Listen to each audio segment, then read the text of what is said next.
أنفسنا ومن سيئات أعمالنا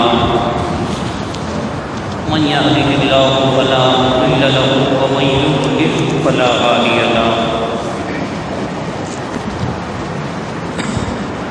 ونشهد أن لا إله إلا الله وحده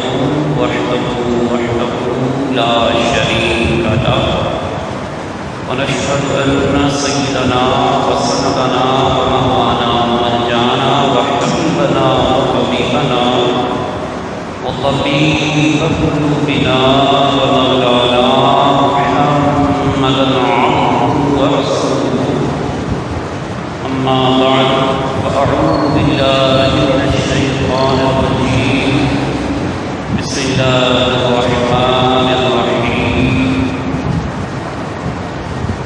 سبحان الذي أسرى بعبده ليلا من المسجد الحرام إلى المسجد الأقصى صدق الله مولانا العظيم وصدق رسوله النبي الكريم الأمين وقد قال الله عز وجل في شأن حبيبه إن الله وملائكته يصلون على النبي يا أيها الذين آمنوا صلوا عليه وسلموا تسليما صلى الله على النبي وآله صلى الله عليه وسلم صلاة وسلاما عليك يا سيدي يا رسول الله سبحان ربك رب العزة عما يصفون وسلام على المرسلين والحمد لله رب العالمين نظير سنة الاعتكاف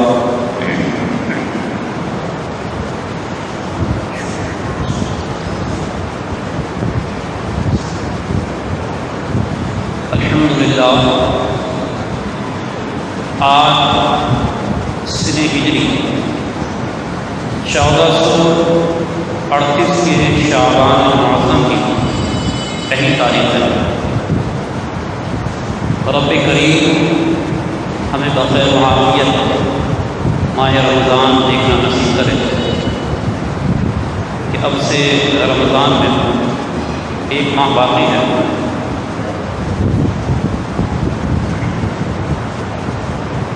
پچھلا مہینہ رجب شریف کا گزرا، اس مہینے کے فضائل، برکات، نسبتیں، اس پر ہم نے دو جمعوں مبارک کو گفتگو کی، اور جو نسبت اعظم ہے جس میں ہمارے آقا و مولا صلی اللہ علیہ وسلم کو وہ عظمتیں، رفعتیں، عزتیں، وہ مقام جو نہ کسی کو ملا نہ کسی کو ملے، میرے آقا علیہ السلام کو اللہ تبارک و تعالیٰ نے وہ مقام عطا کیا۔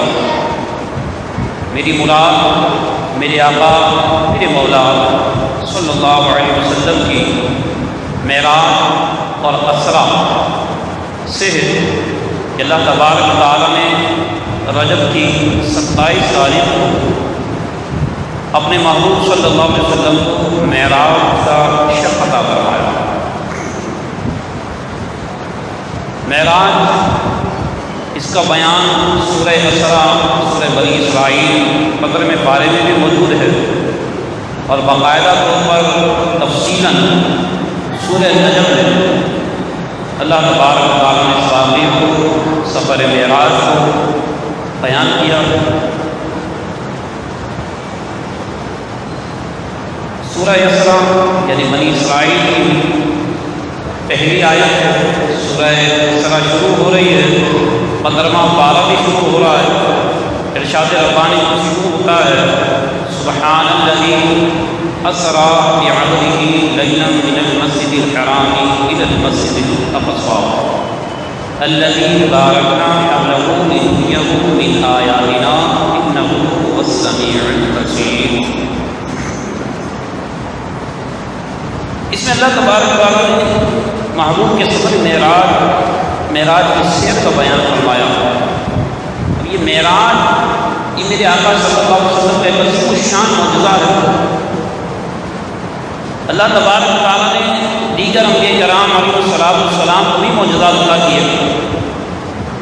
موسیٰ علیہ السلام کو معجزہ دیا ید بیضا کا، عصائے موسیٰ کا، اور یہ شرط بھی دیا کہ آپ نے کوہ طور پر اللہ تبارک و تعالیٰ سے ہم کلامی کا شرف حاصل کیا۔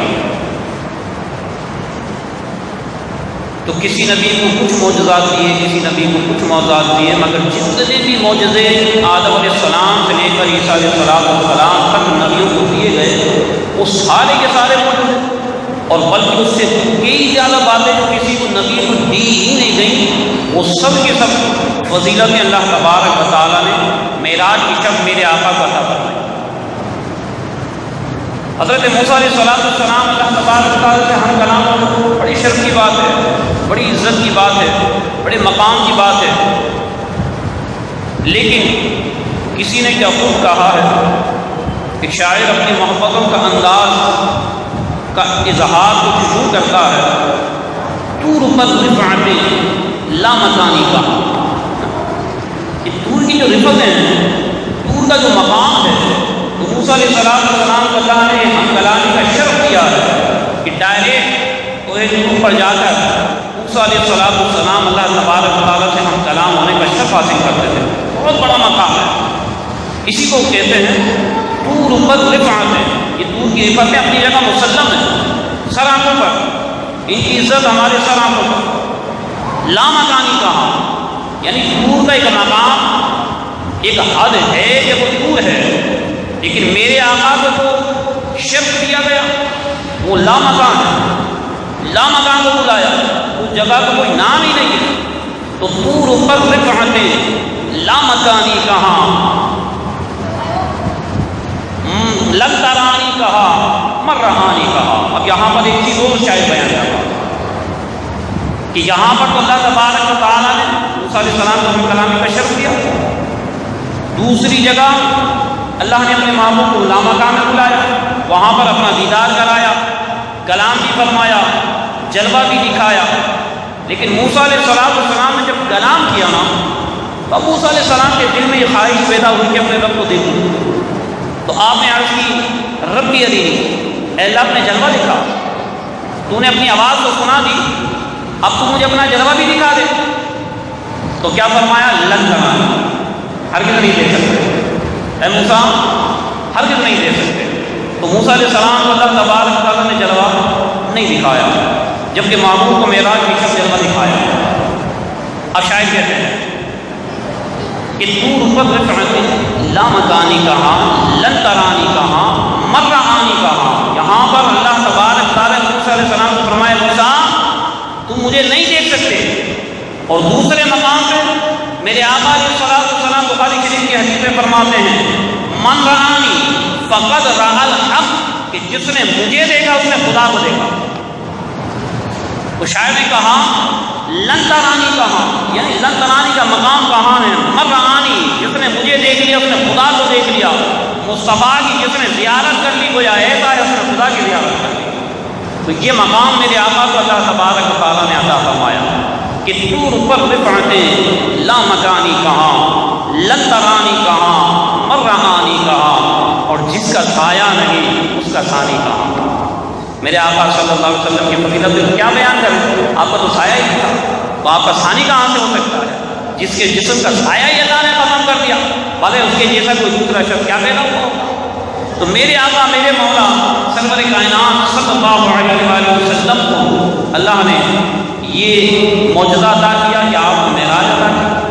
اب ہر نبی کا معجزہ یہ یاد رکھیے گا اپنے زمانے کے مطابق ہوا کرتا تھا، کہ جو جس چیز کا اس زمانے میں شہرا ہوتا تھا اس نبی کو ایسا ہی معجزہ دیا جاتا تھا۔ مثلا موسیٰ علیہ السلام کے زمانے میں جادوگروں کا بڑا شہرا تھا، جادوگر جو تھے ان کی ٹوپی بول رہی تھی، تو اللہ تبارک و تعالیٰ نے آپ کو جب بیضا دیا، یعنی آپ اپنے بغل میں ہاتھ ڈالتے اور باہر نکالتے تو وہ سورج کی طرح آپ کا ہاتھ چمک رہا ہوتا، یہ معجزہ عطا کیا۔ اور دوسرا معجزہ آپ کو یہ دیا کہ آپ جب اپنے عصے کو زمین پر ڈالتے تھے تو وہ عصا جو تھا ایک بہت بڑا عصا بن جایا کرتا تھا، اور جب آپ اس عصے کو پکڑتے تھے تم سے وہ دوبارہ عصا بن جائے گا۔ تو جادوگروں کے توڑ کے لیے اللہ نے موسیٰ علیہ السلام کو یہ معجزہ عطا کیا۔ اسی طرح سے اللہ تبارک و تعالیٰ نے عیسیٰ علیہ السلام کو معجزات عطا کیے، جس کا بیان قرآن پاک میں موجود ہے کہ اللہ نے یہ معجزہ عطا کیا کہ عیسیٰ علیہ السلام مادر ذات اندھے کو اچھیارا کر دیتے تھے، برس والے بیمار کو صحیح کر دیا کرتے تھے، کوڑی کے مریض کو صحیح کر دیا کرتے تھے۔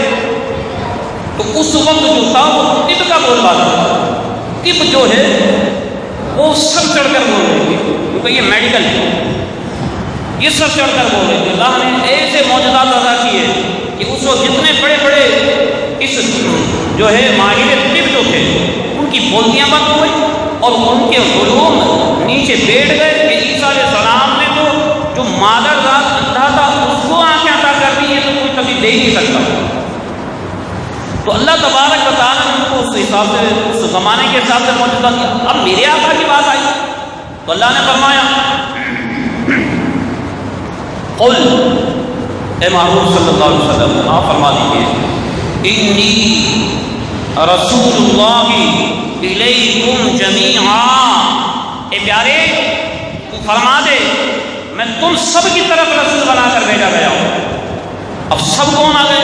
قیامت تک اب کوئی نبی نہیں آنے والا، اور قیامت تک میرے آقا کی رسالت چلے گی، میرے آقا کی نبوت چلے گی، میرے آقا کا کلمہ پڑھا جائے گا۔ تو اللہ نے آپ صلی اللہ علیہ وسلم کو معجزہ بھی پھر ایسا عطا کیا جو قیامت تک کی رہتی دنیا کی پھولتی بند کر دے۔ اور چونکہ قرب قیامت میں میرے رب کے علم ازلی میں یہ بات موجود تھی کہ ایسی قوم بھی آئے گی جس کو سائنسدان کہا جائے گا، بڑی ترقیاں کرے گی، چاند پر جانے کا دعویٰ کرے گی، آسمانوں پر چڑھنے کا دعویٰ کرے گی، چونکہ نبی کو سب سے افضل بنانا تھا اور ایسا معجزہ دینا تھا۔ میرے آقا کو معراج کرا دی کہ قیامت تک کوئی سائنسدان کتنی ہی ترقی کر جائے چاند پر تو پہنچ جائے گا مگر عرش سے آگے نہیں پہنچ سکتا۔ میرے آقا کو عرش سے بھی آگے پہنچا دیا، لامکاں پہ پہنچا دیا۔ اب کوئی قیامت تک دعویٰ نہیں کر سکتا کہ وہ نبی سے افضل ہو گیا۔ میرے نبی کا یہ زندہ معجزہ انشاءاللہ قیامت تک جاری رہے گا۔ اللہ تبارک و تعالیٰ نے اس آیت کریمہ میں فرمایا اپنے محبوب کو سیر کروائی، لے گیا۔ سفر معراج، اگرچہ اس کو سفر معراج لفظاً کہا جاتا ہے مگر یہ سفر نہیں تھا، یہ سفر عرفاً نہیں تھا، یہ سیر تھی۔ سیر میں اور سفر میں فرق ہوتا ہے، ٹھیک ہے؟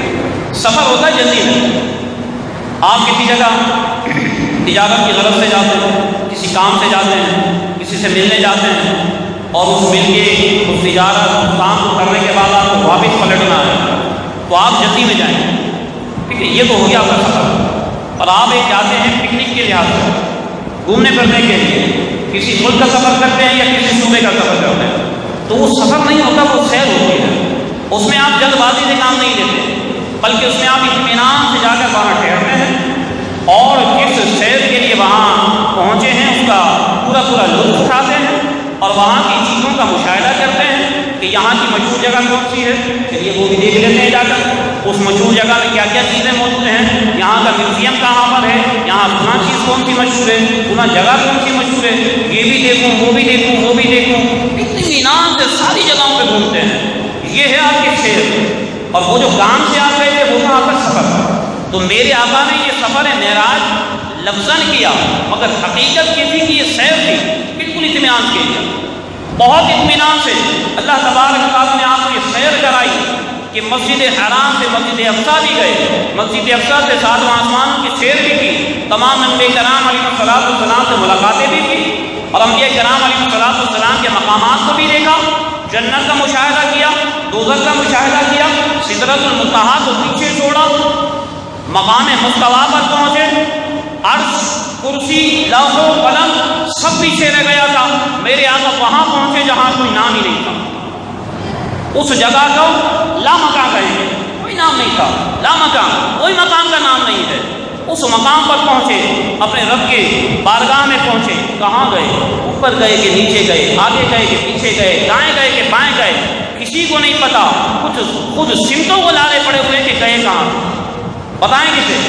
گئے کہاں تھے، کچھ نہیں پتا، دنیا سے تو عروج فرمایا مگر اس کے بعد گئے کہاں کسی کو نہیں پتا، بس بلانے والا جانتا ہے، جانے والا جانتا ہے۔ تو میرے آقا صلی اللہ علیہ وسلم کا یہ جو سفر معراج کا یہ حقیقت میں سیر تھا، اور اطمینان سے سیر کی گئی اور ایک چیز کا مشاہدہ کیا گیا، اور آنے کے بعد پھر اللہ کے رسول صلی اللہ علیہ وسلم نے ان تمام باتوں کو لفظاً فرداً ایک ایک کر کے تمام کو بیان میں فرمایا۔ اب اللہ نے فرمایا سبحان الذی اسرا، پاک ہے وہ ذات، اسرا بعبدہ، جو لے گیا اپنے بندہ خاص کو، جو لے گیا اپنے بندہ خاص کو، جس نے سیر کرائی اپنے بندہ خاص کو،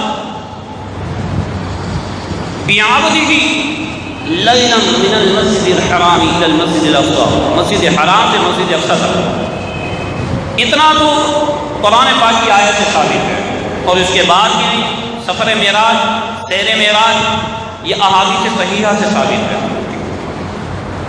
اب دیکھیے یہاں پر لفظ عبد فرمایا، بعبدہ،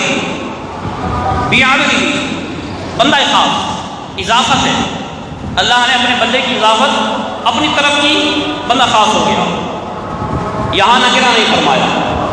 ایک ہوتا ہے عبد، کوئی بھی بندہ ہو سکتا ہے، اور ایک ہوتا ہے عبدہ، اس کا بندہ، خاص بندہ ہے جس کو اپنی طرف نسبت دی جا رہی ہے، پہلا بندہ ہے۔ یہ موبائل کس کا ہے؟ ایک لفظ اٹھتا ہے، یہ موبائل کس کا ہے؟ اب جب تک یہ لفظ اٹھا ہے یہ موبائل کس کا ہے، اس کی ملکیت ثابت نہیں ہوگی، اور کوئی بولے بھائی میرا موبائل ہے، اب یہ خاص ہو گیا، یہ خاص ہو گیا اس کی طرف، اب اس کی اہمیت بڑھ گئی۔ اب اس ذات کو دیکھا جائے گا کہ جس کا یہ موبائل ثابت ہوا ہے وہ کون ہے۔ اگر وہ کوئی صاحب مرتبہ ہے، یہ موبائل ہی کی مثالی پین ہو، رومال ہو، گھڑی ہو، کوئی بھی ایکس وائی چیز زیڈ ہو، یہ تمام چیزیں جب کسی کی طرف نسبت کر جائیں اور وہ نکلے صاحب مرتبہ اور بلند و بالا مقام والا شخص، تو پھر اس چیز کی اہمیت پوری بڑھ جاتی ہے، سمجھا؟ تو اسی طرح سے اللہ تبارک و تعالیٰ نے اپنے محبوب کی نسبت اپنی طرف کی، عبدہ، میرا بندہ ہے، خاص بندہ ہے۔ اب دیکھیے یہ بندے اور خاص بندے میں فرق کیا ہے؟ بندہ کون؟ موسیٰ علیہ السلام، یہ تو اللہ کے بندے ہیں، اللہ نے نبوت بھی دی، رسالت میں سے بھی سرفراز کیا، لیکن بندے ہیں، ٹھیک ہے، رسول بھی ہیں بندے بھی ہیں۔ بندہ کیسے ہیں؟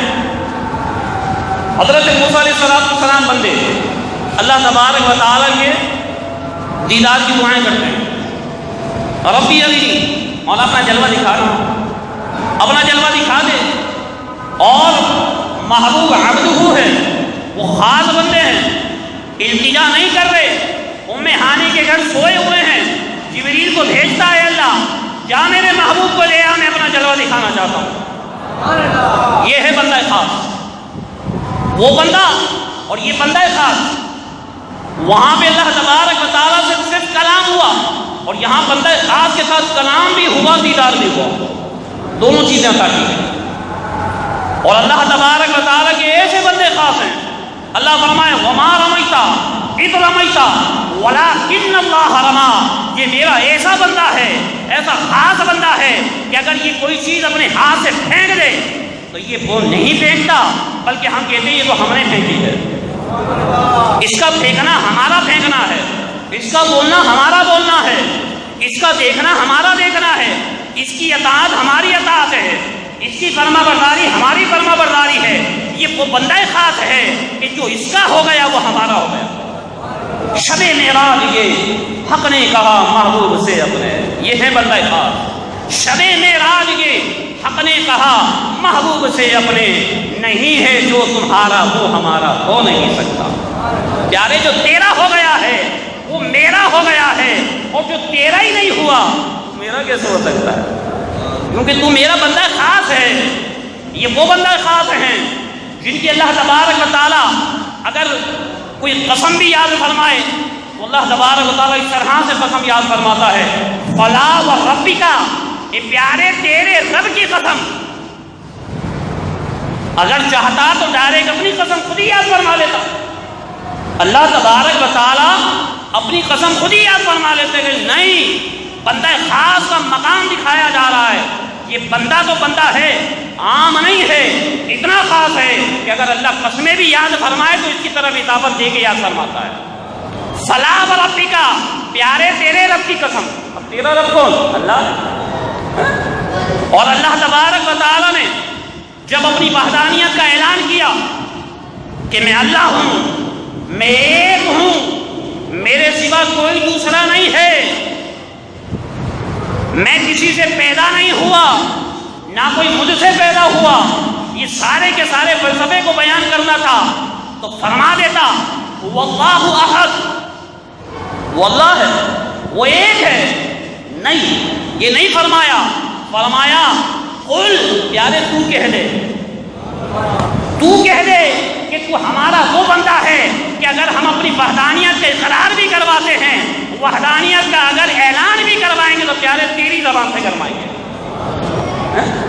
اور اللہ تبارک و تعالی اس رسول کے متعلق فرمائے والذی ارسل رسولہ بالہدی ودین الحق لیظہرہ علی الدین کلہ، کہ یہ ایسے بندے خاص ہیں.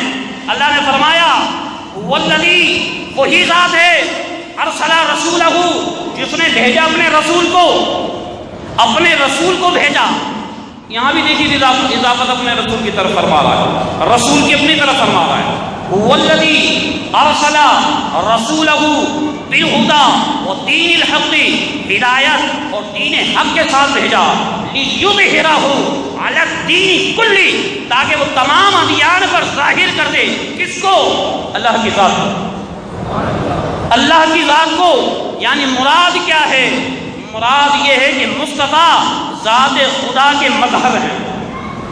بندے تو ہیں مگر ایسے خاص بندے ہیں کہ خود مصطفیٰ فرمائے من رآنی فقد رأى الحق، جس نے مجھے دیکھ لیا اس نے رب کو دیکھ لیا. ایسے بندہ خاص ہے. یہ مقام اللہ تبارک و تعالیٰ نے بیان فرمایا. صرف ایک بندے کے اوپر تقریر کی جائے نا، گھنٹے 2 گھنٹے ہو سکتی ہے. آگے چلیے. اللہ تبارک و تعالیٰ نے پھر فرمایا اسرا بعبده لیلا من المسجد الحرام لیلا، رات کے تھوڑے سے حصے میں، رات کے مختصر سے حصے میں یہ جو سفر معراج ہوا نا، ارے گئے خدا کی قسم کتنا عظیم سفر تھا. آپ اندازہ لگائیے صرف مسجد حرام سے مسجد اقصی 1 مہینے کی مسافت جانے کی، 1 مہینے کی مسافت آنے کی، 2 مہینے لگتے تھے آنے جانے میں. یہ بھی طے ہوئے، وہاں نبیوں کی امامت بھی ہوئی، تمام انبیاء کرام کا اجتماع بھی ہوا، سب نے کھڑے ہو کر مصطفیٰ کی نعتیں بھی پڑھی. جی ہاں، کتابوں میں لکھا ہے، خدا کی قسم حدیث میں موجود ہے، آدم علیہ السلام سے لے کر عیسیٰ علیہ السلام تک ایک ایک کر کے ممبر پہ آتے اور میرے مصطفیٰ کی نعت سناتے تھے. اور یہ نعت خوانی چلتی رہی.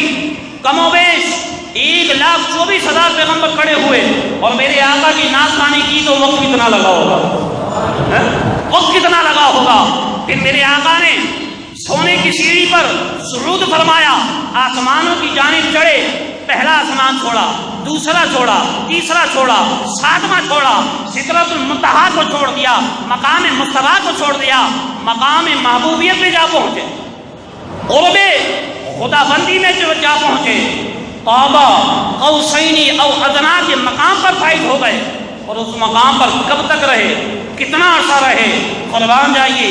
مفتی احمد یار خان نعیمی رحمۃ اللہ تعالی علیہ اپنی کتاب شان حبیب الرحمان میں فرماتے ہیں، یہ جو سفر معراج تھا نا، یہ جو معراج کی سیر ہوئی، یہ تھی تو مختصر سے وقت کے لیے، وقت روک دیا گیا تھا، مگر وہاں وقت کتنا لگا، وہاں وقت کتنا لگا؟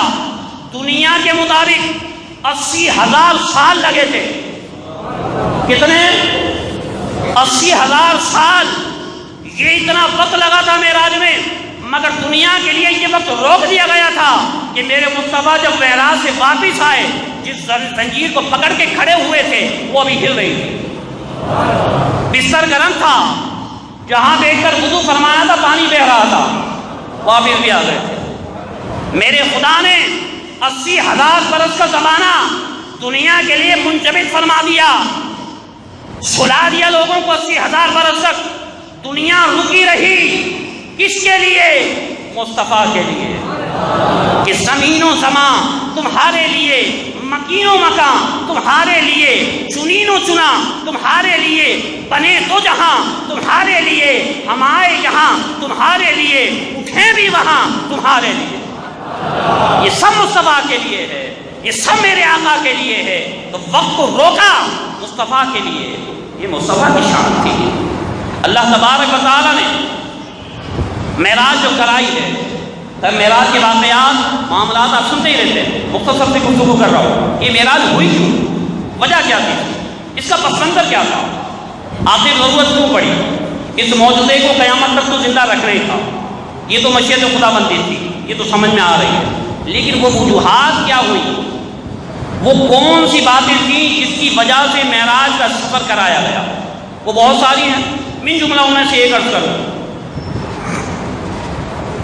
میرے آقا صلی اللہ علیہ وسلم نے جب اعلان نبوت فرمایا، کافروں نے مخالفت کی، مخالفت بڑھتی چلی گئی، اور مصطفیٰ علیہ السلام کی تبلیغ کا سلسلہ جاری تھا اور روکا نہیں گیا۔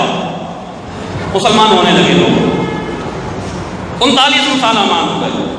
کتنے بولی؟ 39 کتنے؟ 39 مسلمان ہو چکے تھے۔ حضرت حمزہ بھی ایمان لے آئے تھے، حضرت عمر ایمان نہیں لائے تھے۔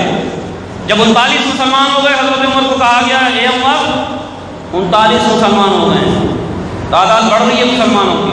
کہا اچھا 39 ہو گئے، بولے 40واں نہیں ہونے دوں گا۔ تلوار نکال لی، 40واں نہیں ہونے دوں گا۔ لفظ پہ غور کیجیے گا، 40واں، 3جا 10واں 20واں 30واں، 40واں نہیں ہونے دوں گا۔ عمر نے کہا رضی اللہ تعالیٰ عنہ 40واں نہیں ہونے دوں گا۔ میرے رب نے کہا تو 40واں نہیں ہونے دے گا، میں تجھ سے 40واں کرواؤں گا، تجھ ہی کو 40واں بنا دوں گا۔ حضرت عمر 40ویں کو روکنے گئے تھے، خود 40ویں بن گئے۔ جب تک ایمان نہیں لائے تھے 40ویں کی مخالفت کر رہے تھے، جب تک ایمان نہیں لائے تھے 40ویں کی مخالفت کر رہے تھے، ایمان لے آئے 40ویں کو چوم رہے تھے۔ تو میرے آقا صلی اللہ علیہ وسلم پر جب یہ بھی ایمان لے آئے تو کافروں کے اندر کھلبلی مچ گئی کہ بڑے بڑے طاقتور حضرت حمزہ، حضرت عمر جیسے بھی ایمان لے آئے ہیں، بولے مسلمانوں کی طاقت اب بہت بڑھ چکی ہے، لہذا انہوں نے یہ مختصر کر کے بیان کر رہا ہوں، یہ فیصلہ کیا کہ بنی ہاشم جو خاندان ہے ان کا بائیکاٹ کر دیا جائے۔ چنانچہ ان کا بائیکاٹ کر دیا گیا۔ حضرت ابو طالب پوری قوم بنی ہاشم کو لے کر سوائے ابو لہب کے وہ نہیں گیا تھا کبھی۔ دیگر جتنے بنی ہاشم تھے، چاہے وہ مسلمان تھے یا کافر تھے، سب یوں کہیے کہ خاندانی حمیت میں انہوں نے ساتھ دیا، اور ابو طالب لے کر شام ابی طالب میں جا پہنچے۔ یہ گھاٹی تھی، وہاں پر محصور ہو گئے۔ 3 سال کا عرصہ گزرا۔ سن نبوی کے 7ویں سال میں گئے تھے، سن نبوی کے 10ویں سال تک وہیں رہے۔ یہ 3 سال بڑے کٹھن گزرے۔ ایک طویل واقعہ ہے جو میں سیرت کے موضوع پہ بیان کر چکا ہوں۔ تو سن نبوی کے 10ویں سال میں یہ بائیکاٹ ختم ہوا، اور جب بائیکاٹ ختم ہوا پہاڑ تشریف لائے نبی کریم صلی اللہ علیہ وسلم۔ ابھی آپ پہاڑ تشریف لائے تھے، چند دن گزرے تھے، ابو طالب بیمار ہو گئے، اور اسی بیماری میں ابو طالب کا خاتمہ ہوا۔ کہ ایمان پہ نہیں مرے تھے، یہ چچا تھے حضور کے، بڑی حمایت کی تھی حضور کی۔ سرکار دو عالم صلی اللہ علیہ وسلم کو پالا پوسا بھی انہوں نے تھا، نبی کریم صلی اللہ علیہ وسلم کی حفاظت شروع سے انہوں نے کی تھی، اور محبت بھی بہت کیا کرتے تھے، اور ساتھ بھی بڑھا دیا۔ اگرچہ ایمان نہیں لائے مگر اسلام کو پھیلانے میں سب سے زیادہ کردار ابو طالب نے ادا کیا تھا۔ آپ نے کہا تھا میرے بھتیجے تم تبلیغ دین کیے جاؤ، میں سینہ سپر ہو کے کھڑا ہوا ہوں، جو ہوگا دیکھا جائے گا، پہلے مجھ سے نپٹیں گے بعد میں تیرے تک آئی۔ تو دین اسلام کے بڑے حمایتی تھے۔ خیر جب آپ کا انتقال ہوا، حضور نبی کریم صلی اللہ علیہ وسلم کے اوپر ایک غم کا پہاڑ ٹوٹا، کیونکہ ایک بہت بڑا مددگار جا چکا تھا۔ ابھی آپ کا صدمہ تازہ تھا کہ حضرت بی بی خدیجہ رضی اللہ تعالیٰ عنہ جو حضور نبی کریم صلی اللہ علیہ وسلم کی پہلی زوجہ ہیں، ان کا بھی انتقال ہو گیا اسی سن نبی 10 میں۔ یہ دوسرا پہاڑ غم کا پڑا۔ اسی وجہ سے نبی کریم صلی اللہ علیہ وسلم نے اس سال کا نام عام الحزن رکھ دیا، یعنی غم کا سال، غم کا سال رکھا گیا۔ حضور علیہ السلام کے قلب اطہر پر غم کا غلبہ تھا۔ اب بتائیے، ایک طرف اسلام کی مخالفت کی جا رہی ہے، دوسری طرف اسلام کی حمایتی تو جو حضرت خدیجہ کی، انہوں نے بھی بہت ساتھ دیا، مالی طور پر بھی دیا، دھن دولت سب کچھ آپ کو لٹایا، یہ بھی انتقال فرما گئی، ابو طالب بھی چلے گئے۔ حضور علیہ السلام یوں کہیے کہ غم زدہ تھے، بہت غمگین حالت میں تھے۔ اب کسی پہ غم کا غلبہ ہو تو پھر اس کو یہ کہا جاتا ہے کہ اس کو کسی اور جگہ مشغول کرو، اس کو کسی اور جگہ اس کا ذہن لگاؤ تاکہ یہ غم کو بھول جائے۔ میرے آقا پہ جب غم کا غلبہ ہوا، خدا کی قسم آپ قرآن اٹھائیے، میرے آقا صلی اللہ علیہ وسلم کی ناز برداریاں قرآن ایسے کرتا ہے، حضور پر جب بھی کوئی شاق بات گزری نا، قرآن نے دلجوئی کی ہے، رحمان نے دلجوئی کی ہے۔ جب کافروں نے جھٹلایا کہ لست مرسلن، تم بھیجے ہوئے میں سے نہیں ہو، تم رسول نہیں ہو، اللہ نے فرمایا یاسین والقرآن الحکیم، اے پیارے، اے یاسین، اے چہرے رونق چہرے والے، یاسین والقرآن الحکیم، قرآن حکیم کی قسم، انک لمن المرسلین، بے شکا بھیجے ہوئے میں سے، بے شکا بھیجے ہوئے میں سے۔ تو یہ سورۃ الضحیٰ کو دیکھ لیجئے، سورہ کوثر کو دیکھ لیجئے، آپ کو ہر مقام پہ دکھے گا کہ حضور کے قلب اطہر پر جب کوئی غم کا غلبہ ہوتا، اللہ تعالیٰ دلجوئی فرماتا اور حضور علیہ السلام کا ایک نیا مقام بیان فرماتا۔ اب یہاں حضور کے دل پر غم کا ہے، غلبہ ہے غم کا۔ چچا بھی چلے گئے، زوجہ بھی چلی گئی، ایک دو بڑے حمایتی، بڑے مددگار چلے گئے، حضور غمگین ہیں۔ اللہ نے اپنے محبوب کو دیکھا، بہت غم کا غلبہ ہے، ارشاد فرمایا جبریل جا، میں اپنے محبوب کو سیر کراؤں تاکہ اس کا غم غلط ہو جائے، اس کا غم غلط ہو جائے، اسے میں اپنے پاس بلاؤں، اس کو جنت دکھاؤں جو اس کے غلاموں کے لیے میں نے تیار کی ہے، تاکہ اپنے غلاموں کے جب مقام دیکھے گا اپنے غم کو بھول جائے گا۔ اور صرف یہی نہیں، ساری نعمتیں اپنی جگہ ہے۔ اے جبریل، میں اپنے سرابہ کو جو چھپائے رکھا ہے، کنتو کنزن مخفیًا، میں ایک چھپا ہوا پوشیدہ خزانہ تھا، میں نے اپنے آپ کو اپنے محبوب کے سامنے ظاہر کر دیا، اپنا جلوہ بھی دکھا دیا، تاکہ پیارے حبیب صلی اللہ علیہ وسلم کے جو قلب اطہر پر غم کا غلبہ تھا وہ ختم ہو جائے۔ یہ وجہ بھی علماء نے ایک معراج کی وجوہات میں سے بیان کی ہے۔ اب دیکھیے، نبی کریم صلی اللہ علیہ وسلم کو معراج کو کرائی گئی، وجہ آپ نے سن لی۔ اب یہ معراج کے متعلق اللہ تعالیٰ قرآن میں ارشاد فرماتا ہے وَمَا جَعَلْنَا الرُّؤْيَا الَّتِي أَرَيْنَاكَ إِلَّا فِتْنَةً لِلنَّاسِ، قرآن کہہ رہا ہے، خدا رحمان کہہ رہا ہے، پیارے حبیب تجھے جو ہم نے معراج کرائی ہے، یہ جو سفر کرایا ہے، یہ جو سفر کرایا ہے اور یہ جو مشاہدات دکھائے ہیں، یہ تیرا سفر معراج یہ فضول نہیں تھا، بلکہ فرمایا الا فتنۃ للناس، ہم لوگوں کو اس سے آزمائیں گے، لوگوں کو آزمائیں گے، لوگوں کا امتحان کریں گے، کون تیری محبت میں اس کی تصدیق کرتا ہے اور پیارے کون تیری مخالفت کرتا ہے، کون تجھے جھٹلاتا ہے۔ ہم نے یہ فتنہ بنایا ہے، یہ آزمائش بنائی ہے، یہ امتحان بنایا ہے معراج کے سفر کو، اب ہم امتحان کریں گے۔ اب دیکھیے حضور علیہ السلام کی ذات سے متعلق امتحان لیا گیا اور یہ امتحان بہت سخت تھا، حقیقت ہے بہت سخت تھا۔ جب آپ سفر معراج سے واپس آئے اور ام ہانی کو سب کچھ بتایا اور پھر آپ نے اپنی چادر شریف اٹھائی اور باہر جانے لگے، حضرت ام ہانی نے دامن پکڑا، حضور کہاں تشریف لیے جاتے ہیں؟ ارشاد فرمایا اے ام ہانی، میں لوگوں کو بتاؤں گا میرے رب نے مجھے کیا فضیلت دی ہے، میں لوگوں میں بیان کروں گا۔ ہاتھ جوڑے ام ہانی نے عرض کی آقا ان کی طرف جاتے ہیں جو ہر قدم آپ کو جھٹلاتے ہیں، جو آپ کے دشمن ہیں، بھلا وہ اس بات کو کب یقین کریں گے؟ آپ نے اپنے دامن کو کھینچا اور شاہ فرمایا ام ہانی میں یہ لوگوں کو بتا کے ضرور رہوں گا۔ کیوں؟ کیونکہ رب کی بشیت یہ تھی، اللہ نے آزمانا تھا۔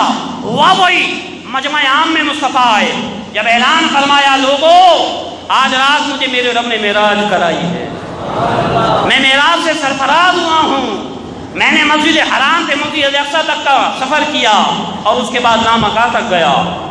کمزور ایمان والے بہت سارے مسلمان تھے، بہت سارے کثیر تعداد، علماء فرماتے ہیں کثیر تعداد مسلمانوں کی ایسی تھی جنہوں نے سفر معراج کا انکار کر دیا. کافروں نے تو کیا، مسلمانوں نے بھی کر دیا. کئی مسلمان تھے وہ مرتد ہو گئے، اسلام سے پھر گئے، کہنا نہیں یہ ہو نہیں سکتا، اتنا بڑا سفر اتنی آسانی سے اتنے مختصر سے وقت میں ہو جائے، ہماری عقل میں نہیں آتا. وہ کافر ہوئے اور کافر اعظم ابو جہل کھڑا ہوا، کہنے لگا اب وقت ہے، اب وقت ہے کہ اسلام کی پیش کنی کی جائے، کیونکہ اتنے سارے لوگ جب منحرف ہو گئے اور مرتد ہو گئے ہیں، اب میں جاؤں گا ابو بکر کے پاس رضی اللہ تعالیٰ. وہ آیا، کہنے لگا اے ابو بکر، کوئی شخص یوں کہے میں مسجد حرام سے مسجد اقصیٰ گیا اور مسجد اقصیٰ کے آسمانوں کی سیر کی اور یہ سارا سفر میں ایک رات کے مختصر سے حصے میں کر کے آ گیا، کیا تم تصدیق کرو گے؟ تصدیق کرو. جناب ابو بکر نے کہا کون کہہ رہا ہے، کون کہہ رہا ہے؟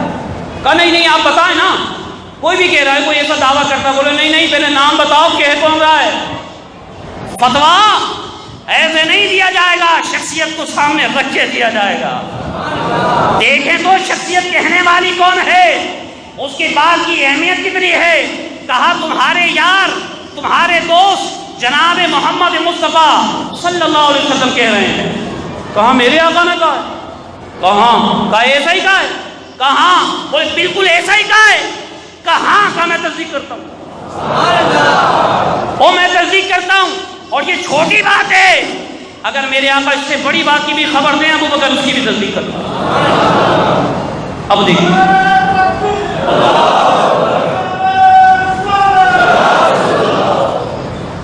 دیکھیے سامنے آنے والا کون ہے؟ ابو جہل کافر. ابو جہل بنا کے تھے، اس کا نام تو عمر بن حشام تھا. اور ابو بکر صدیق اکبر کیسے بنے؟ ان کا نام تو ابو بکر کنیت عبد الرحمن عبداللہ نام تھا، یہ صدیق اکبر کیسے بن گئے؟ سنیے، اللہ نے فرمایا نا الا فتنۃ للناس، یہ معراج کا واقعہ پیارے ہم امتحان لیں گے، جو اس امتحان میں فیل ہو گیا وہ ابو جہل ہو جائے گا، اور جو پاس ہو گیا وہ صدیق اکبر بن جائے گا. ابھی ابو بکر تھا، تیری تصدیق کر دی پیارے، ہم نے صدیق اکبر بنا دیا ہے. رہتی دنیا اس کا نام بھول جائے گی، یہ لقب یاد رکھے گی. ابو بکر سے صدیق اکبر بن گئے. میرے آقا کے متعلق امتحان میں جو پاس ہو گیا وہ کامیاب ہو گیا. اب دیکھیے سامنے کھڑا ہوا شخص کافر ہے. ابو جہل کافر نہیں، کافروں کا سردار سرغنا، اتنا بڑا کافر جس کو ابو جہل کہا جاتا ہے، جاہلوں کا باپ. وہ آ رہا ہے خبر لے کے. کس کی خبر لا رہا ہے؟ مصطفیٰ کے کلام کی. مصطفیٰ کے کلام کی خبر لا رہا ہے اور تصدیق کر رہے ہیں جناب ابو بکر صدیق رضی اللہ تعالیٰ. میں نے کہا ان لوگوں سے ذرا توجہ کرو جو انگوٹھے چھونے کی روایت کو ضعیف کہہ دیتے ہیں.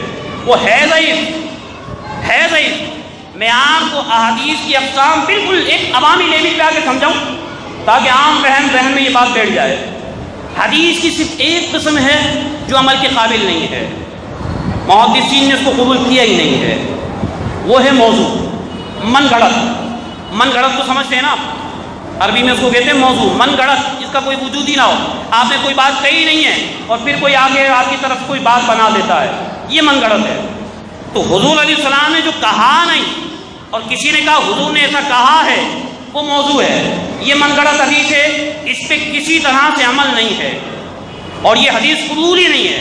باقی اس کے علاوہ ضعیف ہو، حسن لذاتی ہی ہو، صحیح لذاتی ہی ہو، احادیث کی جتنی بھی اقسام ہیں سب قبول ہیں، بس درجے مختلف ہیں. اب ضعیف کو سنیے. ضعیف حدیث کو لوگ ہوا بناتے ہیں، ضعیف ہے. میں نے کہا ضعیف ہے تو محدثین نے اپنی کتابوں میں رکھی کیوں تھی؟ حفاظت کیوں کر رہے ہیں؟ ایک دوسرے سے کو پہنچا کیوں رہے ہیں؟ میں نے کہا پہنچا اسی لیے رہے ہیں کہ ضعیف حدیث سے حرام اور حلال کے مسائل نہیں نکلتے. حرام اور حلال کے مسائل ضعیف حدیث سے نہیں نکالے جا سکتے، لیکن جہاں فضیلت کی بات آتی ہے ضعیف حدیث میں عمل کیا جاتا ہے. دیکھیے راوی ضعیف ہوتا ہے، حضور کا فرمان ضعیف نہیں ہوتا، یہ بھی یاد رکھیے گا. جو ضعیف حدیث بھی ہے نا اور حضور کا فرمان ہے تو وہ فرمان ہے، ایسا نہیں حضور نے فرمایا نہیں، فرمایا ہے، یہ تو حق ہے، لیکن لینے کے جو آ رہا ہے نا، جو پہنچا رہا ہے حضور کا فرمان، اس کی ذات دیکھی جا رہی ہے. یار یہ بھولنے والا شخص تھا، اس کا حافظہ کمزور تھا، کہیں یہ بھول نہیں گیا ہو، اس نے اپنی طرف سے کوئی الفاظ نہیں ملا دیے ہوں، وہ راوی ضعیف ہو گیا، اس راوی کے ضعیف ہونے کی وجہ سے یہ حدیث ضعیف ہوئی ہے. حضور کے فرمان ضعیف نہیں ہوا، حضور کا فرمان ضعیف نہیں ہوا. اسی چیز کو یہاں پہ سمجھیے، یہ تو راوی ضعیف تھا جو انگوٹھی چومنے کی حدیث لے کر آیا، اور صدیق اکبر کے پاس جو راوی آیا وہ تو کافر تھا، وہ کافر تھا. وہ آج کہہ رہا ہے مصطفیٰ نے کہا، صدیق اکبر نے یہ نہیں دیکھا لانے والا کافر ہے، یہ نہیں دیکھا مسلمانوں لانے والا کافر ہے. صدیق اکبر نے دیکھا لا کیا رہا ہے، بات کیا کر رہا ہے، بولے بات کیا کر رہا ہے، بولے مصطفیٰ کی کمال کی بات کر رہا ہے، بولے مان لیں گے، اور مصطفیٰ کی فضیلت کی بات کر رہا ہے، لانے والا چاہے کافر ہو مان لیں گے. اور جب کافر کی بات مان لی ہے تو راوی ضعیف ہو گیا تو اس کی بات کیوں نہیں مانی جا سکتی؟ مسلمان تو ہے نا.